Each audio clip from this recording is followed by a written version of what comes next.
सत्यमेव जयते दोस्तों। तो आज आइए अपने दोस्तों, यारों और चाहने वालों के साथ में मैं अनिल यादव चरण क्लासेस में आपका स्वागत करता हूं। तो आज हम विश्व में दिया जाने वाला सबसे बड़ा पुरस्कार के बारे में बात करेंगे। तो कौन सा है वो सबसे बड़ा पुरस्कार? तो वह है नोबेल पुरस्कार। नोबेल पुरस्कार, इसकी शुरुआत कैसे होती है नोबेल पुरस्कार की?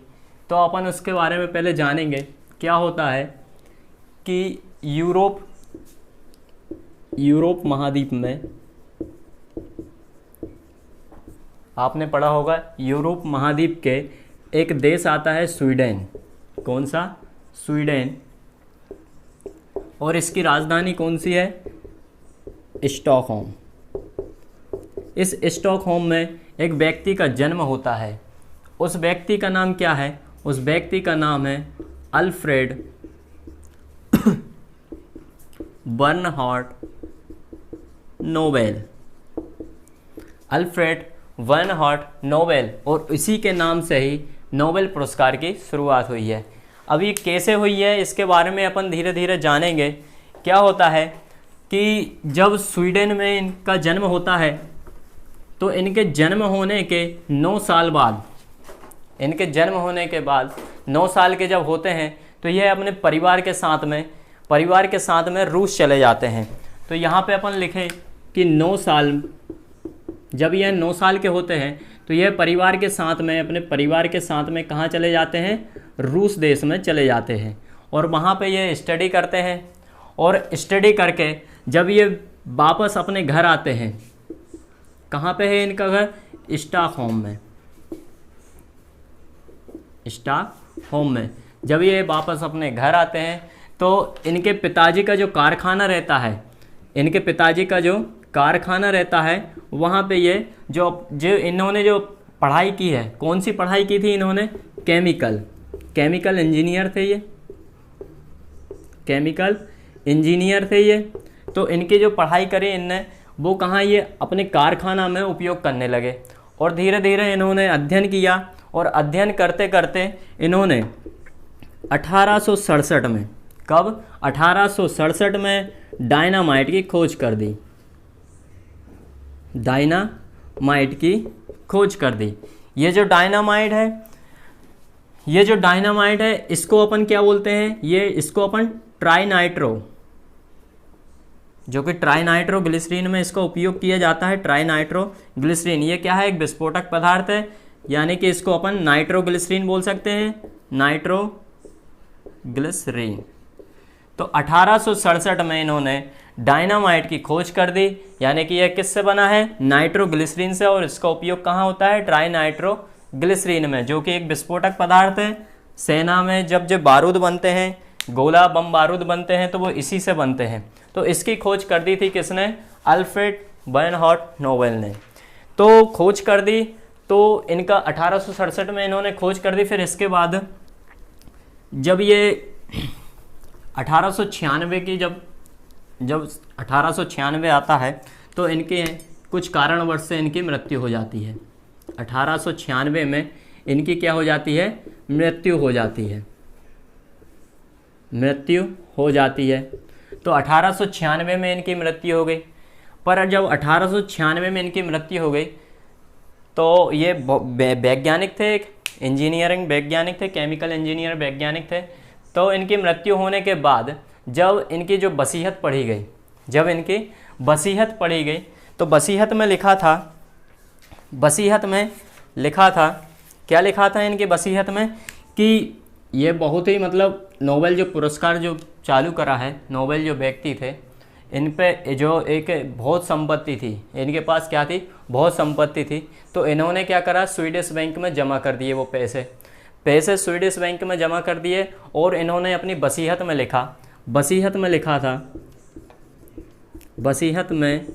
लिखा कि जो भी राशि का जो ब्याज आएगा, वो ब्याज उन व्यक्तियों को दिया जाएगा जो मानव जाति के कल्याणकारी में योगदान दे, एक अच्छा योगदान दे। मानव जाति के लिए एक अच्छा योगदान दे, के लिए कल्याणकारी योगदान दे।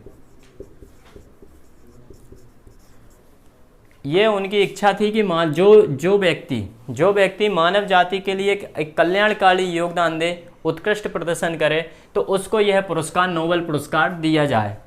तो जब 1896 में इनकी मृत्यु हुई और इनकी वसीयत पढ़ी गई, तो उनकी वसीयत में लिखा था कि जो भी इस राशि का जो ब्याज आएगा वह किसको दिया जाएगा, जो भी अच्छा काम करेगा, किसके लिए, मानव जाति के लिए। तो अपन ने जाना कि अल्फ्रेड नोबेल, इनकी तो मृत्यु हो गई 1896 में, पर जो इनका जो बैंक में पैसे जमा थे, उस पैसे से जो उनके जो ब्याज के पैसे से सर्वप्रथम नोबेल फाउंडेशन की स्थापना की गई। कब की गई इसकी स्थापना? 1900 में।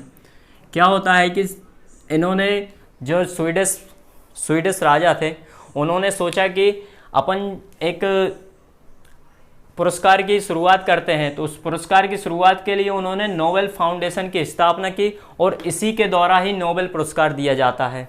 तो नोबेल फाउंडेशन की स्थापना कब की? 1900 में। और नोबेल पुरस्कार कब से देने चालू कर दिया? तो नोबेल पुरस्कार जो है 1901 से चालू कर दिया। तो नोबेल पुरस्कार कब से चालू कर दिया, कब से आरंभ हुआ? तो 1901 से। तो स्थापना या शुरुआत की बात करें तो नोबेल पुरस्कार कब से दिया जाने लगा? 1901 से। और नोबेल फाउंडेशन की बात करें तो ये कब से? 1900 में इसकी स्थापना की। तो क्वेश्चन यहीं से आता है कि नोबेल पुरस्कार की जो है स्थापना कब की या इसका पुरस्कार देना कब चालू कर दिया? तो वो 1901 से। तो ये क्वेश्चन अपना एक होता है यहाँ से। और किसने करी है चालू? तो बात आती है किसकी? अल्फ्रेड नोबेल की। अल्फ्रेड बर्नहार्ड नोबेल, यह जो वैज्ञानिक थे, ये कौन से वैज्ञानिक थे? तो इन्होंने डायनामाइट की खोज करी थी 1867 में। और जो भी इनका जमा पैसे थे, उनका ब्याज से यह पुरस्कार दिया जाता है। तो ये अपन ने जाना कि इसकी स्थापना कब की? 1901 में। अब अपन देखेंगे कि 1901 में सर्वप्रथम किसे मिला यह पुरस्कार, किसे मिला? तो 1901 में सर्वप्रथम 1901 में यहाँ पे लिख दे रहे सर्वप्रथम। तो 1901 में सर्वप्रथम किसको मिला था? Madam Curie, Henry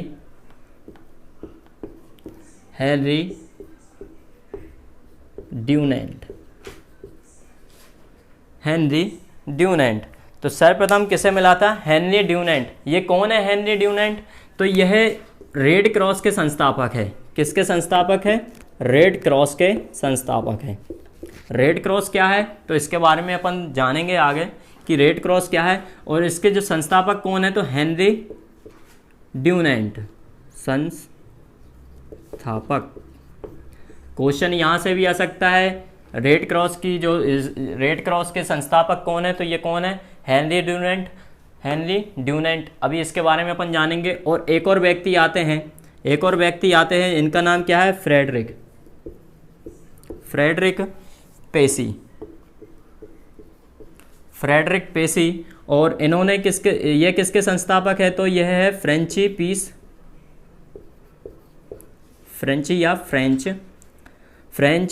piece society. इसके संस्थापक कौन है? फ्रेडरिक पेसी। और हेनरी ड्यूनेंट कौन है? तो रेड क्रॉस के संस्थापक है। और इनको सर्वप्रथम 1901 में यह पुरस्कार मिला। कौन सा? नोबेल पुरस्कार। अब ये अपन ने जान लिया कि नोबेल पुरस्कार सर्वप्रथम किसे मिला। अब इसके बारे में अपन देखें कि पुरस्कार के रूप में क्या दिया जाता है। आप देख सकते हैं ये कि संस्थापक हेनरी ड्यूनेंट ने किसके करी थी? रेड क्रॉस के संस्थापक थे ये। और फ्रेडरिक पेसी ने फ्रेंच पीस सोसाइटी की स्थापना की थी। अब अपन देखेंगे कि पुरस्कार के रूप में इसमें क्या दिया जाता है।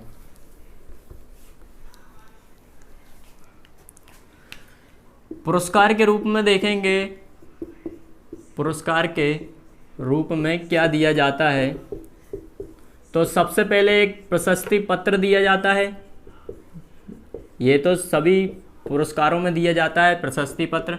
दूसरे पे इसमें एक स्वर्ण पदक दिया जाता है, जो कि आप साइड में देख सकते हैं, स्वर्ण पदक, जिसमें अल्फ्रेड बर्नहार्ड नोबेल की फ़ोटो छपी हुई है।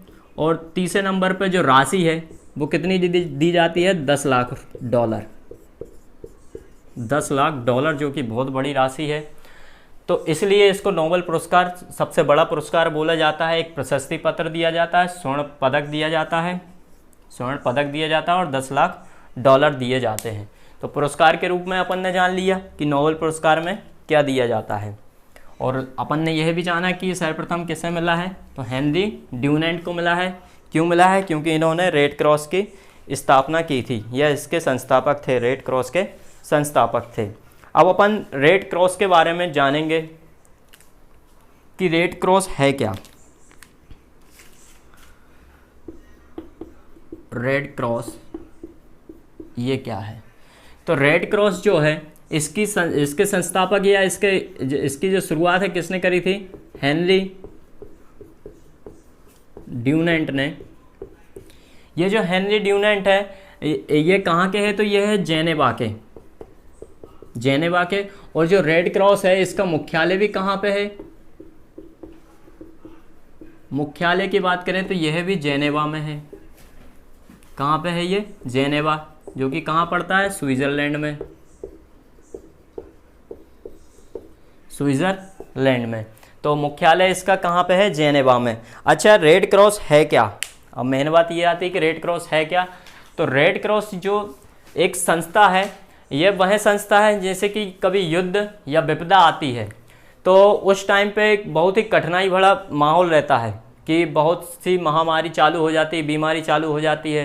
तो उस समय रेड क्रॉस की स्थापना की और इसको जो है विपदा या आपदा, विपदा में, युद्ध में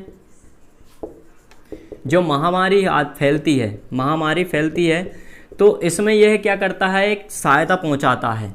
क्या करता है, यह सहायता करता है जो भी इससे जुड़े हुए, मतलब महामारी, विपदा, युद्ध में।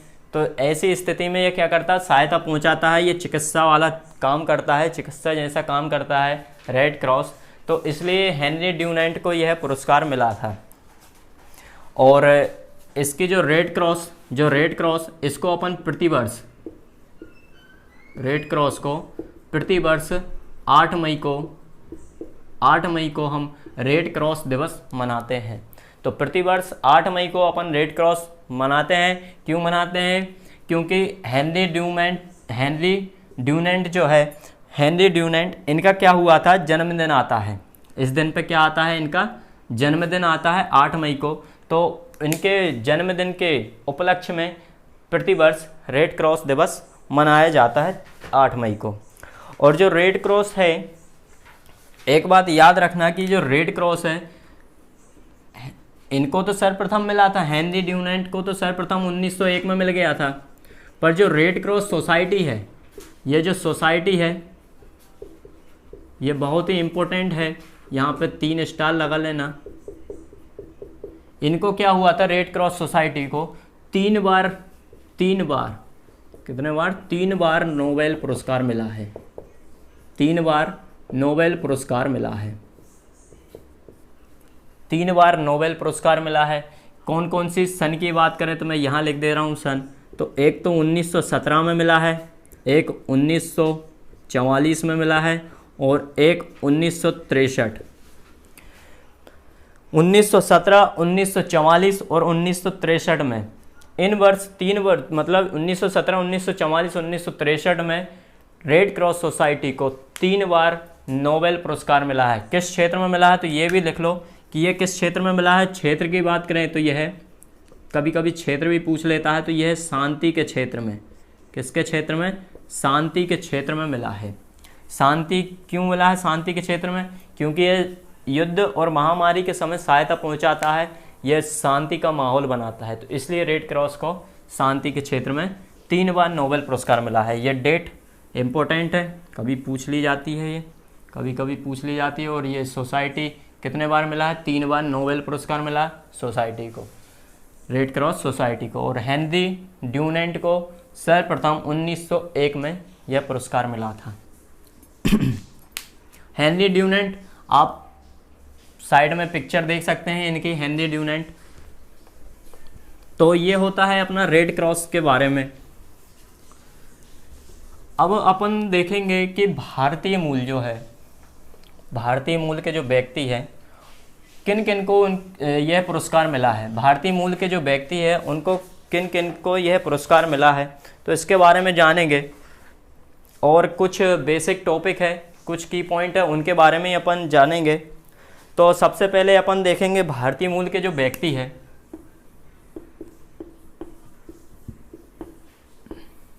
भारतीय मूल के व्यक्ति जिनको नोबेल पुरस्कार मिला है, तो कुछ अपन लाइन से पढ़ेंगे। सबसे पहले आते हैं, सबसे पहले किसे मिला था, तो वह मिला है रविंद्रनाथ टैगोर। नाम तो सुना ही होगा, रविंद्रनाथ टैगोर। यहाँ पे अपन लिख ले रहे क्षेत्र और सन कि किस क्षेत्र में दिया और सन और क्यों दिया है। मेन बात तो यही आती है कि क्यों दिया है, ये पुरस्कार दिया क्यों है। तो क्षेत्र और सन की बात करें, सत्यम दिख रहा ना इधर,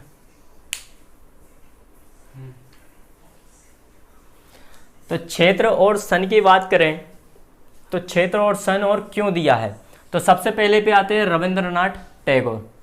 रविंद्रनाथ टैगोर इनको जो है साहित्य के क्षेत्र में, किसके क्षेत्र में, साहित्य के क्षेत्र में, और सन की बात करें तो 1913 में, साहित्य के क्षेत्र में 1913 में इनको नोबेल पुरस्कार मिला। और क्यों मिला, क्योंकि इन्होंने गीतांजलि, ये कविता लिखने वाले उपन्यासकार थे और बहुत ही मतलब संगीत भी कार थे रविंद्रनाथ टैगोर। तो इन्होंने गीतांजलि लिखी थी, तो गीतांजलि के लिए इनको यह नोबेल पुरस्कार मिला है, गीतांजलि के लिए। तो किस क्षेत्र में मिला है, साहित्य के क्षेत्र में। कब, 1913 में। फिर दूसरे नंबर पे अपन बात करेंगे, ऐसे अब बात आती है कि भारतीय मूल के व्यक्ति कितने हैं जिन्होंने अभी तक ये पुरस्कार प्राप्त कर लिया है, तो वह कितने हैं, 10 व्यक्ति है। 10 व्यक्ति के अपन बारे में जानेंगे। तो पहला तो अपन ने देख लिया रविंद्रनाथ टैगोर। अब दूसरे आते हैं CV Raman.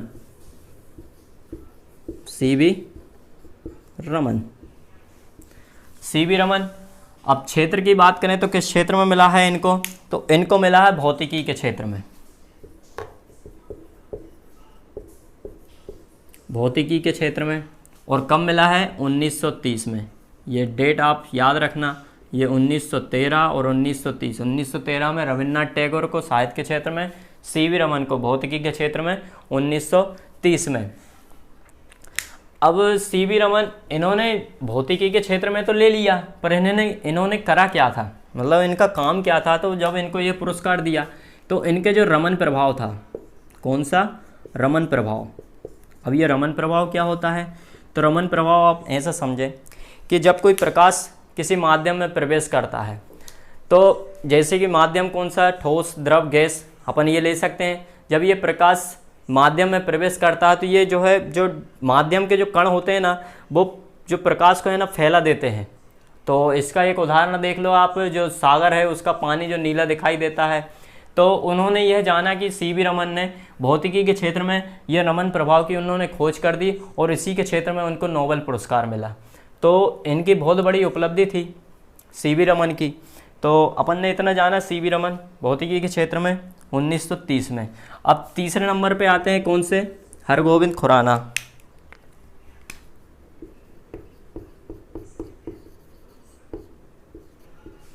Hargovind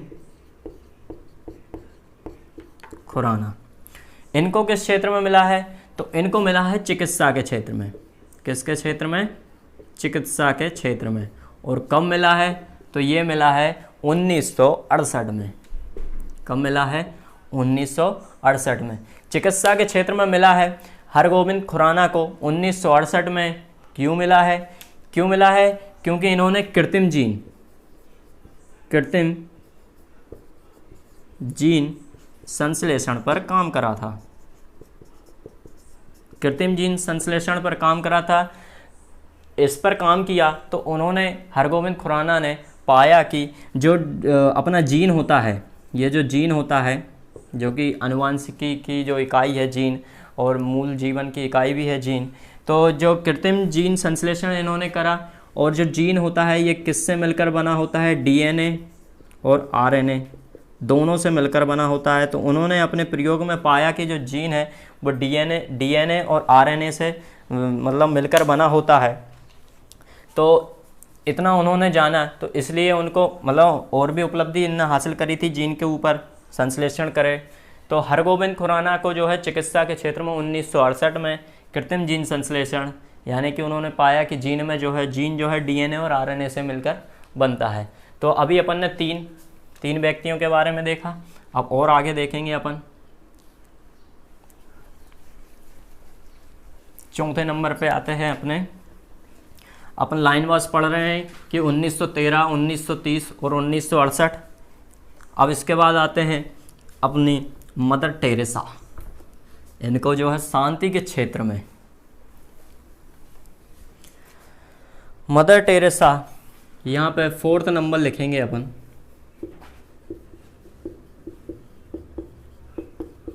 mother Teresa इनको किस क्षेत्र में दिया है, तो इनको जो है शांति के क्षेत्र में, किस क्षेत्र में, शांति के क्षेत्र में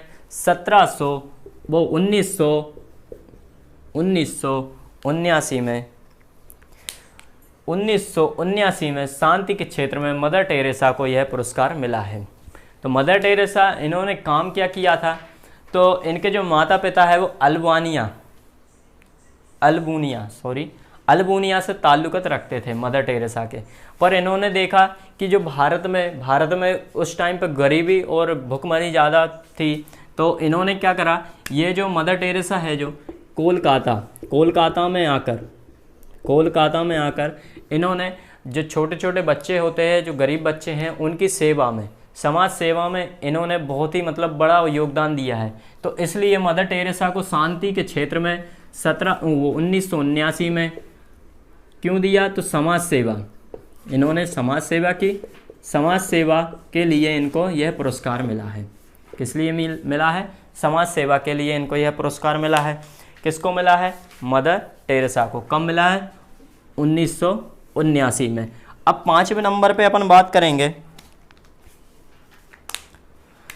5वें नंबर पे अपन बात करेंगे सुब्रमण्यम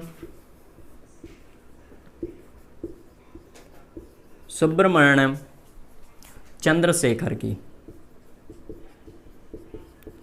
सुब्रमण्यम चंद्रशेखर, अब इन्होंने क्या करा था, इनकी जो खोज थी वो किस क्षेत्र में थी, तो ये इनकी खोज थी वो भौतिकी के क्षेत्र में। किसके क्षेत्र में, भौतिकी के क्षेत्र में। और कब की इन्होंने खोज, 1983 में।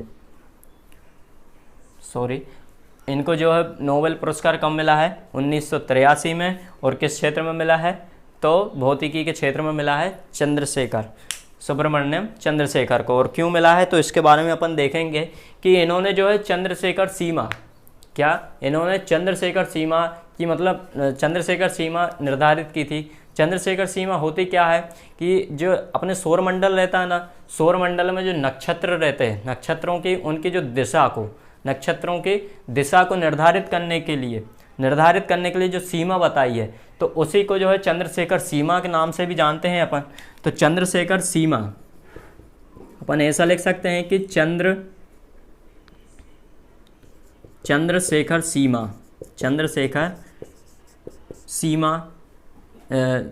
सीमा को निर्धारित किया, इसलिए इनको यह नोबेल पुरस्कार मिला। और ये किससे संबंधित है, तो ये सौरमंडल से संबंधित है ना। सौरमंडल में इन्होंने चंद्रशेखर सीमा बताई।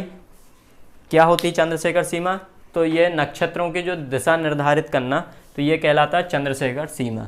तो भौतिकी के क्षेत्र में मिला 1983 में। उम्मीद है कि ये समझ में आ रहा होगा। 5 नंबर पे आ गए अपन। अब आता है अपने 6वें नंबर पे। 6वें नंबर पे कौन आता है,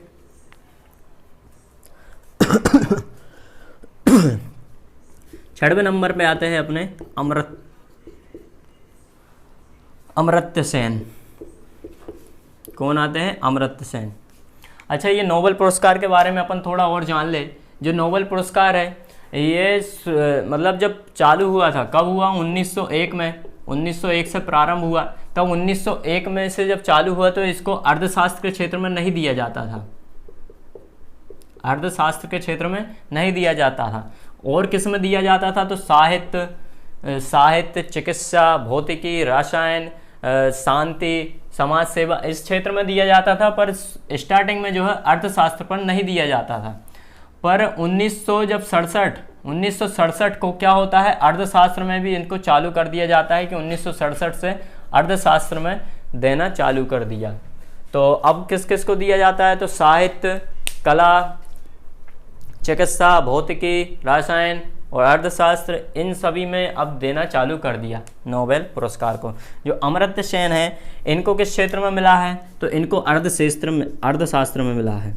ये अर्थशास्त्री थे। इन्होंने कई बुकें लिखी है अमर्त्य सेन ने, और इन्होंने जो है जो वैश्विक जो गरीबी है, वैश्विक अर्थव्यवस्था है, उसको बनाने के लिए, सही बनाने के लिए उन्होंने अर्थशास्त्री थे, तो इन्होंने बुक लिखी। तो उनमें इनको दर्शाया है कि कैसे अपन किसी देश को निखार सकते हैं, किसी जो डूबते हुए अर्थव्यवस्था हो उसको कैसे उभार सकते हैं। तो अमर्त्य सेन को 1998 में अर्थशास्त्री के क्षेत्र पर नोबेल पुरस्कार मिला। तो अपन बोल सकते हैं अर्थशास्त्र के क्षेत्र में, अर्थशास्त्र के क्षेत्र में। तो ये अपन ने अभी 6 पढ़ लिए। अब और अपन देखेंगे इसके बाद किसने पढ़े हैं। ये देख लिया कि अमर्त्य सेन को अर्थशास्त्री थे, जो अर्थशास्त्र में मिला है 1998 में। और जो मदर टेरेसा थी, इनको किस क्षेत्र में मिला है? तो शांति के क्षेत्र में। कब मिला है? तो ये मिला है 1979 में। कितना देख लिया अपन ने? 6 देख लिए। अब 7वें नंबर पे आते हैं। BS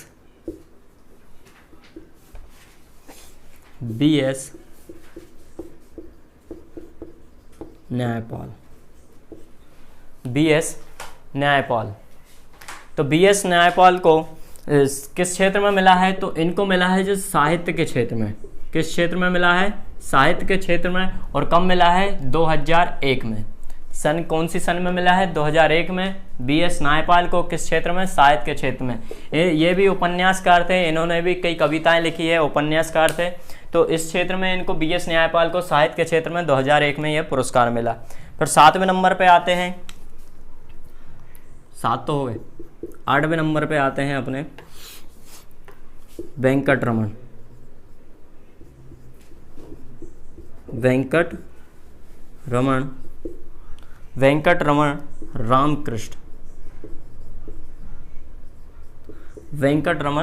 रामकृष्ण। इनको कब मिला है? तो इनको 2009 में। और किस क्षेत्र में? रसायन विज्ञान के क्षेत्र में। किस क्षेत्र में? रसायन विज्ञान के क्षेत्र में इनको यह पुरस्कार मिला है। किसको? वेंकटरमण रामकृष्ण को 2009 में। क्यों मिला है? इधर तो अपन ने देख लिया कि ये क्या थे, उपन्यासकार।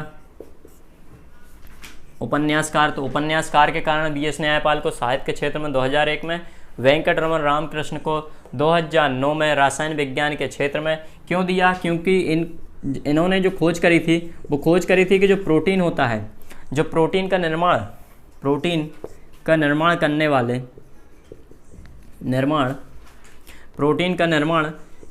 वाले राइबोसोम की संरचना, इन्होंने जो इन्होंने खोज की थी, वो की थी प्रोटीन का जो निर्माण करने वाले जो राइबोसोम है उसकी संरचना और उसके जो कार्य थे, और उसके जो कार्य थे उसके बारे में इन्होंने बताया था। तो इसलिए उनको वेंकटरमण रामकृष्णन को 2009 में रसायन विज्ञान के क्षेत्र में दिया जाता है। क्यों दिया जाता है? क्योंकि इन्होंने प्रोटीन का निर्माण करने वाले ये क्या थे? राइबोसोम की संरचना और उसकी कार्य प्रणाली, उसके कार्य कैसे रहते हैं, तो उसके बारे में इन्होंने खोज करी थी। तो इनको ये पुरस्कार दिया जाता है। जो वेंकटरमण रामकृष्ण हैं, इनको जो है संयुक्त रूप से यह पुरस्कार मिला था। तो संयुक्त रूप से पुरस्कार मिला तो 2 व्यक्ति और कौन थे? तो पहले एक अमेरिका के व्यक्ति थे और एक इजराइल के। तो वेंकटरमन रामकृष्ण एक तो अमेरिका के वैज्ञानिक और एक इजराइल के वैज्ञानिक थे। इनका नाम भी लिख लो। जो अमेरिका के वैज्ञानिक थे वो थे थॉमस ई स्टेतज, और इजराइल के थे अदा ई योनथ। तो ये 3 वैज्ञानिक थे। इनको संयुक्त रूप से 2009 में रसायन विज्ञान के क्षेत्र में यह पुरस्कार दिया था। क्यों दिया था? क्योंकि प्रोटीन का निर्माण करने वाले जो राइबोसोम होते हैं, राइबोसोम, उसकी संरचना और उसकी कार्यप्रणाली के बारे में इन्होंने जो है खोज करी थी। तो ये अपन ने देखे 8 पुरस्कार। अभी 8 व्यक्तियों के बारे में अपन ने जाना है। अब 2 व्यक्ति और कौन हैं उनके बारे में अपन जानेंगे। तो 2 व्यक्ति के बारे में जानेंगे कि उन्होंने किस क्षेत्र में यह पुरस्कार मिला और कौन सी सन में मिला। तो 9वें नंबर पे आते हैं कौन से? कैलाश सत्यार्थी। 9वें नंबर पे आते हैं कैलाश सत्यार्थी। कैलाश सत्यार्थी, इनको किस क्षेत्र में दिया है? तो इनको जो है शांति के क्षेत्र में दिया था। इनको किस क्षेत्र में दिया है? शांति के क्षेत्र में। और कब मिला है? 2014 को। कैलाश सत्यार्थी शांति के क्षेत्र में 2014 को क्यों दिया है इसकी अपन बात करेंगे। जो कैलाश सत्यार्थी हैं इन्होंने आंदोलन चलाया था। वो था बचपन, क्या था? बचपन बचाओ आंदोलन। इन्होंने आंदोलन चलाया था, बचपन बचाओ आंदोलन। इसका मतलब क्या है? तो इन्होंने बचपन बचाओ आंदोलन के, इसका मतलब था कि कैलाश सत्यार्थी और इनके साथ में मलाला यूसुफजई,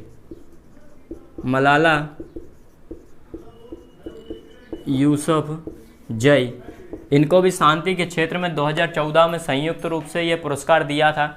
इन्होंने एक आंदोलन चलाया था, बचपन बचाओ आंदोलन। इसका मतलब ये था कि जो भी महिलाएं हैं, जो पहले जो महिलाएं थी उनको पढ़ाई से वंचित किया जा रहा था और घरेलू काम या किसी अन्य संगठन में उनको जोड़ दिया जा रहा था। तो उसको बचाने के लिए और उनकी पढ़ाई को रेगुलर बनाने के लिए इन्होंने कैलाश सत्यार्थी और मलाला यूसुफजई ने शांति के क्षेत्र में 2014 में इनको नोबेल पुरस्कार मिला। इन्होंने आंदोलन चलाया था, बचपन बचाओ आंदोलन, तो इस क्षेत्र में मिला। और ये मलाला यूसुफजई है, ये पाकिस्तान की है, पाकिस्तान की महिला है मलाला यूसुफजई। ये जो मलाला यूसुफजई है ये नोबेल पुरस्कार प्राप्त करने वाली सबसे कम उम्र की महिला है। सबसे कम उम्र की महिला, जो कि इनकी उम्र थी 17 वर्ष। तो 17 वर्ष की इनकी उम्र थी और मलाला यूसुफजई को ये नोबेल पुरस्कार मिला है। तो क्वेश्चन आ सकता है कि नोबेल पुरस्कार प्राप्त करने वाले सर्वप्रथम कौन थे या सबसे छोटी उम्र के कौन थे? तो वो थे मलाला यूसुफजई और कैलाश सत्यार्थी। अब 10वें नंबर पे आते हैं। 10वें नंबर पे आते हैं अभिजीत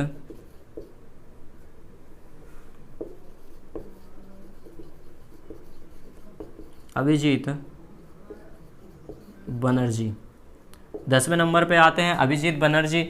इनको अर्थशास्त्र के क्षेत्र में, किस क्षेत्र में? अर्थशास्त्र के क्षेत्र में। कब? 2019 को, यानी कि पिछले साल।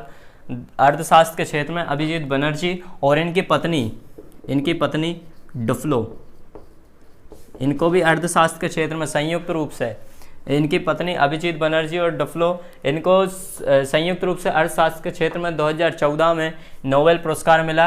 अर्थशास्त्र, इन्होंने भी जो वैश्विक अर्थव्यवस्था थी इसके ऊपर इन्होंने कई बुकें लिखी है, तो उसके कारण इनको नोबेल पुरस्कार मिला है। इनकी पत्नी जो है, यहाँ पे नोट कर लेना, इनकी जो पत्नी थी इनको भी साथ में मिला है, डुफ्लो। तो ये होते हैं नोबेल पुरस्कार। जो भारतीय मूल के जो व्यक्ति थे उनके बारे में अपन ने देखा कि उन्होंने किस क्षेत्र के लिए मिला है और कितने व्यक्ति हैं। तो 10 व्यक्ति है जिनको यह पुरस्कार मिला है, भारत के जो व्यक्ति है। अब क्या होता है कि जो नोबेल पुरस्कार है इसकी इसकी शुरुआत कब से हुई है? 1901 से। तो 1901 से शुरुआत हुई है, तो बीच में जब द्वितीय विश्व युद्ध होता है 1939 से 1945 में, तो द्वितीय विश्व युद्ध होता है तो उस टाइम पे जब सन आती है, द्वितीय विश्व युद्ध के कारण 1940 और 1942 में 1940 और 1942 में यह पुरस्कार जो है बंद कर दिया था। द्वितीय विश्व युद्ध के कारण 1940 और 1942 में यह नहीं दिया गया, किसी भी व्यक्ति को यह पुरस्कार नहीं दिया गया।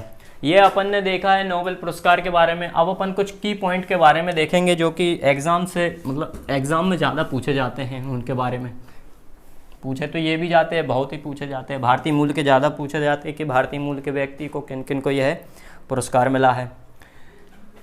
की पॉइंट यहाँ पर लिखेंगे अपन।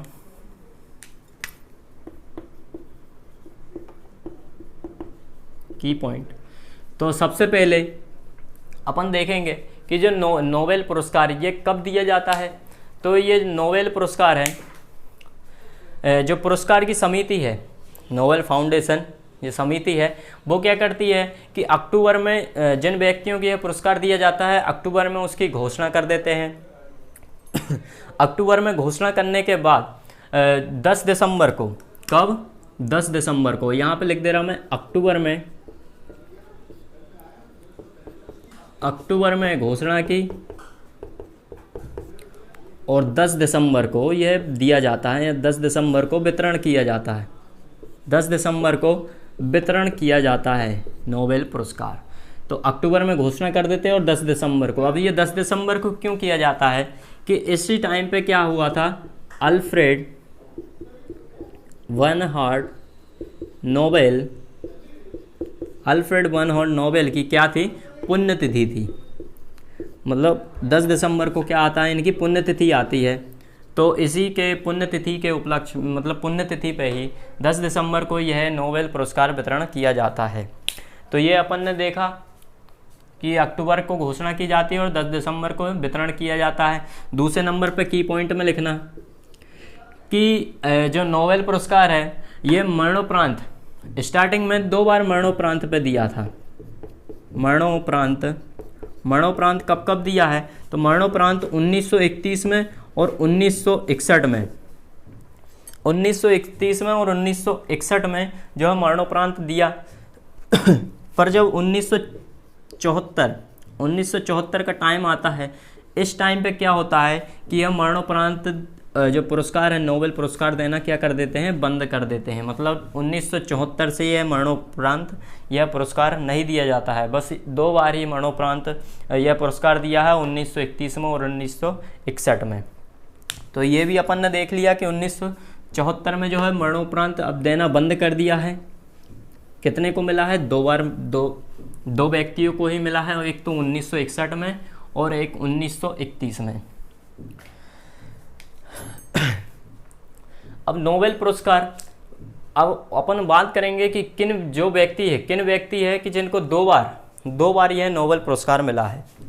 तो 2 बार नोबेल पुरस्कार किन किन व्यक्तियों को मिला है, तो 2 बार नोबेल पुरस्कार। पहले पे आते हैं मैडम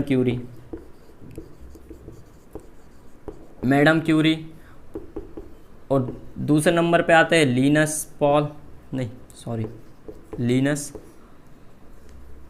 पॉलिंग और तीसरे नंबर पे आते हैं जॉन वार्डन और 4th नंबर पे आते हैं फ्रेडरिक सेंगर। इन चार व्यक्तियों को यह पुरस्कार इनको 2 बार नोबेल पुरस्कार मिला है। इन 4 व्यक्तियों को 2 बार नोबेल पुरस्कार मिला है। मैडम क्यूरी की ज़्यादातर पूछा जाता है कि मैडम क्यूरी को यह कौन से सन में मिला था, तो 1903, एक बार 1903 में मिला था और एक बार 1911 में यह पुरस्कार मिला था। 1903 में ये किस क्षेत्र में मिला था, तो ये मिला था रेडियो सक्रियता जो कि भौतिकी का क्षेत्र है। ये 1903 में भौतिकी के क्षेत्र में रेडियो सक्रियता और 1911 रसायन के क्षेत्र में इन्होंने करी थी शुद्ध रेडियम की खोज करी थी इन्होंने, मैडम क्यूरी ने। तो मैडम क्यूरी का ज़्यादा पूछा जाता है। एक तो मिला था 1903 में, एक मिला 11 में शुद्ध रेडियम की खोज करी थी। ये किस क्षेत्र में आता है? तो ये रसायन के क्षेत्र में आता है। तो क्वेश्चन ऐसा भी पूछा जाता है कि वह कौन व्यक्ति या कौन वैज्ञानिक है जिनको यह पुरस्कार भौतिकी और रसायन के क्षेत्र में मिला है, तो वही कौन है? मैडम क्यूरी है। कब का? 1903 में और 1911 में। तो 2 बार नोबेल पुरस्कार कौन कौन को मिला है? तो Madam Curie, Linus Pauling, John Warden और फ्रेडरिक सेंगर। इसको अपन अगर ट्रिक से याद करें तो मैडम ली, जॉन फ्रेड, ऐसे अपन ट्रिक से याद कर सकते हैं। ये हो गई 2 बार नोबेल पुरस्कार। और अपन ने देख लिया कि रेड क्रॉस सोसाइटी है उसको कितने बार मिला है? 3 बार। तो रेड क्रॉस सोसाइटी को 3 बार और इन 4 व्यक्तियों को 2-2 बार यह नोबेल पुरस्कार मिला है। तो ये की पॉइंट है अपने। अब इसके बाद अपन देखेंगे कि जो नोबेल पुरस्कार है सबसे कम उम्र में किसको मिला है? तो वो है मलाला यूसुफजई। कितने उम्र की थी वो? कम उम्र की बात करें, कम उम्र में, ये भी क्वेश्चन पूछा जाता है कम उम्र में। तो मलाला यूसुफजई ये कहाँ की है? तो ये पाकिस्तान की है। यूसुफजई कब मिला था? इनकी जब वर्ष मतलब इनकी एज कितनी थी? वह थी 17 वर्ष। तो 17 वर्ष। तो ये अपन ने नोबेल पुरस्कार के बारे में जान लिया है। और उसके बारे में जो की पॉइंट थी, जो भी पेपर में आने के जो भी चीज़ थी वो भी अपन ने पढ़ ली है।